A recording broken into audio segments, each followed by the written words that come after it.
Començant per una plaça que, d'acord amb la llei de la memòria històrica, ja ha canviat de nom. Així i tot, però, no hi ha manera. La gent continua fent servir el nom antic.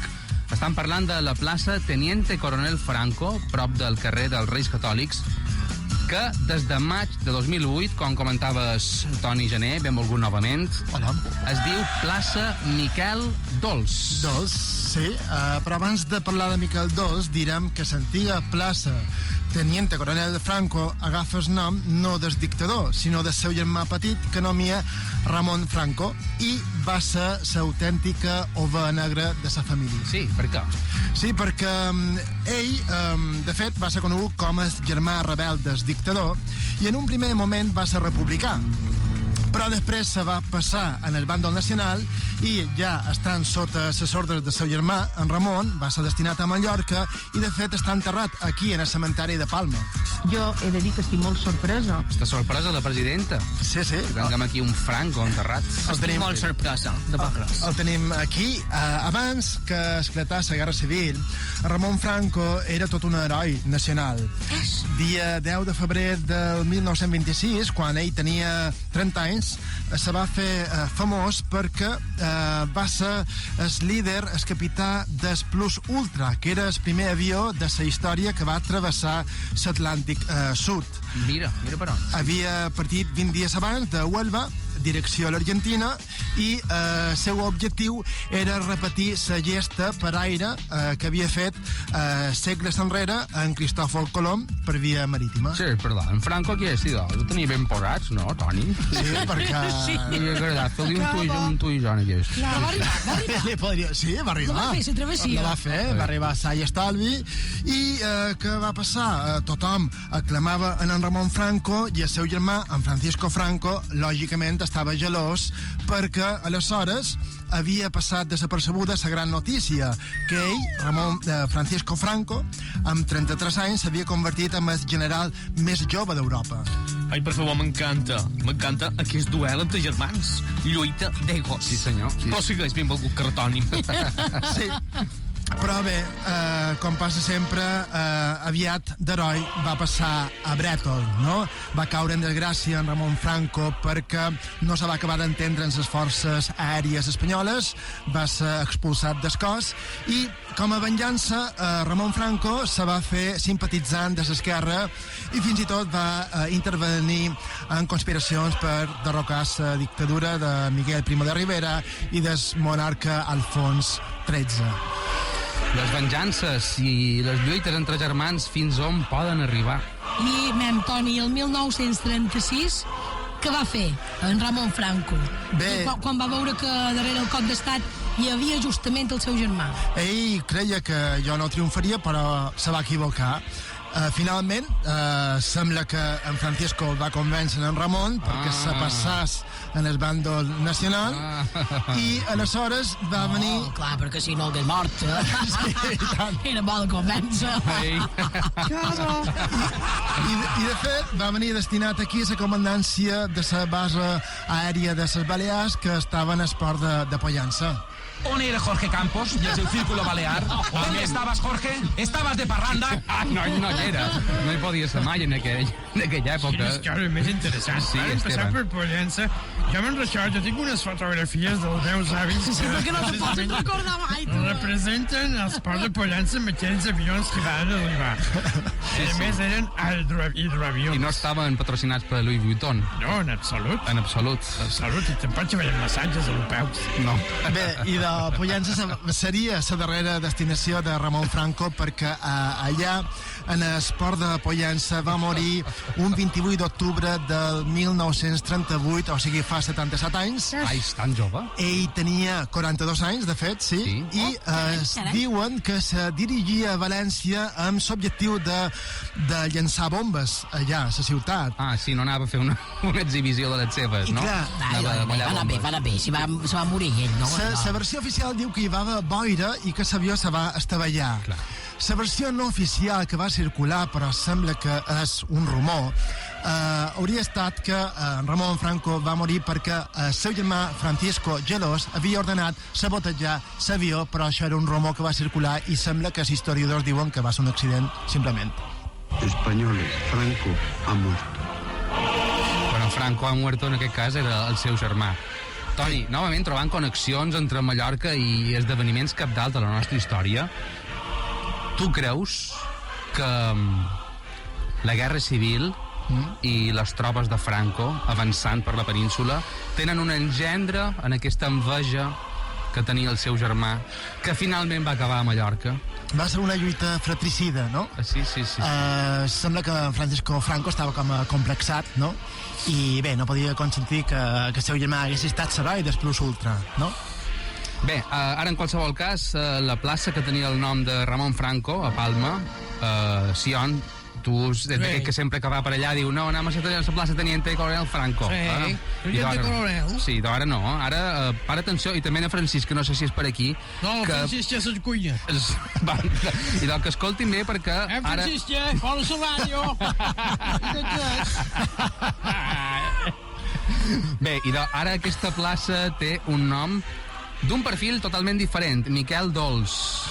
Sí, Miquel Dols, un gran llatinista que va néixer a Santa Maria el 1912, va morir el 1994 i va ser professor de llatí de les universitats de Sevilla, de València i també de l'Autònoma de Madrid. I va ser un gran poeta i també va cultivar el periodisme. Idò, canvis radicals, parlam de feixisme, parlam de guerra civil i acabam amb poesia. I periodisme, no està gens malament. Bé, continuem parlant de carrers relacionats amb el franquisme perquè n'hi ha un bon grapat i estic segur que ara molta gent que ens escolta, sobretot gent més jove, se sorprendrà. Sí o no? Sí, perquè què tenen en comú aquests carrers? Avinguda Alemanya, Avinguda Argentina, Avinguda de Portugal i Via Roma, que són carrers que agafen noms de països que durant el franquisme també tenien una dictadura. Ai, carai. I va ser l'homenatge que Franco va voler fer en aquests països. Tienen en común que todos son avenidas. Sí. No, Via Roma no. Via Roma, sí. Rambla. Una avenida es lo mismo. Passam d'Alemanya, Argentina, Portugal, de 3 països, però finalment parlam de Via Roma, que és un nom ben imperial. Sí, Via Roma. A Via Roma està aquest carrer que hi ha a prop de la clínica Roger i acaba a la Rambla i va ser dit així per la participació de la Itàlia feixista a la Guerra Civil Espanyola i en el final de la Via Roma, davant l'entrada de l'aparcament de la plaça Major, per acabar de rematar aquest homenatge, s'hi van col·locar 2 estàtues romanes. Dedicada a mi, si hagués nascut a Roma fa més de 2.000 anys, no faríeu l'exampú al teu carrer. Sí, senyor! Sí, senyor! Despaladero! Evidentment. Hola, què tal? Enyoràvem, Jo també us enyorava vosaltres. Només vens els dimarts. Avui dimarts. Està molt ocupat aquest cap de setmana fent diverses rutes per diverses finques, per diverses possessions de les Illes Balears. Ave, Toni Carretònim, estàs superant cada dia. Molt bona apreciació, aquestes 2 estàtues romanes que ens saluden i que molta de gent no sap per què. I doncs mira, ara saben per què gràcies a tu. I tot un detall, que no hi posessin, un monòlit amb Mussolini. Sí, perquè seria polèmic ara. Home, jo crec que també hi anirien, no? Aquests de les banderes... Les banderes falangistes, no? No ho diguis. Quina és la història d'aquestes 2 estàtues? Aquestes 2 estàtues estan fetes de marbre i procedien de la col·lecció de Raixa del cardenal Despuig. Ai, per favor. El 1942, però, com que se deterioraven perquè estaven a l'aire lliure, li van fer una còpia i les originals van ser traslladades en el castell de Bellver. Però, mem, qui són? Qui són aquestes estàtues? Bé, si tenim la plaça Major d'esquena, l'estàtua de l'esquerra és Juli Cèsar. I l'estàtua de la dreta és un jove Neró. Curiós. I joven negro. Sí. No, Neró. Nero. Sí, com el grabador de CDs. Nero. Exactament. I comentaves que Les originals, que ara són al Castell de Bellver, procedien de la col·lecció del Cardenal Despuig. Aquest senyor també té un carrer a Palma, prop de la plaça Güell, i davant del convent de Santa Magdalena hi ha una escultura amb la seva figura. Qui era aquest senyor? Sí, Antoni Despuig i d'Ameto és un dels personatges més importants de la il·lustració de Mallorca del segle XVIII. Era de Palma, va ser canonge de la Seu, però també va ser bisbe de Sevilla, però ell és conegut sobretot per ser un gran mecenes de la cultura. Va finançar excavacions arqueològiques a Itàlia i allà va adquirir moltes antiguitats que després se l'en va dur a la seva possessió de Raixa, a Bunyola, no? I va transformar aquesta antiga possessió d'origen àrab en un palau d'estil italià enrevoltat de jardins molt emblemàtics que encara avui se poden visitar. Que curiós, que curiós.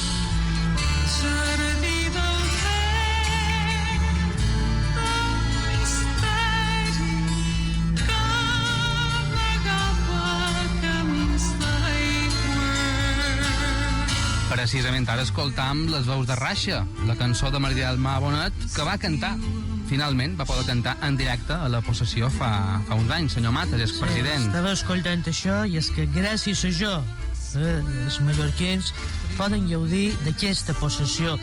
Molt modesta. Sí, molt. Gràcies a jo, i mira, això és així. Me'n record de quan era ministre del Medi Ambient. Del Medi Ambient. Sí. El 2001 li vaig dir a Maria Antònia Munar, aleshores presidenta, com sabeu, del Consell Insular de Mallorca. Sí. Li vaig dir, Maria Antònia, hem de fer un regalet als nostres súbdits i no les regalarem Raixa. La possessió de Raixa. Sí, però la varen pagar nosaltres a Mates. Que és de tots. És de tots. Les pagats els nostres impostos. És de tots. Senyor Matas, Miri, content de tenir-vos aquí al Gabinet de Crisi avui. això se tracta. Vos que sou el creador de les Illes Balears. En quant de dies? 4 dies.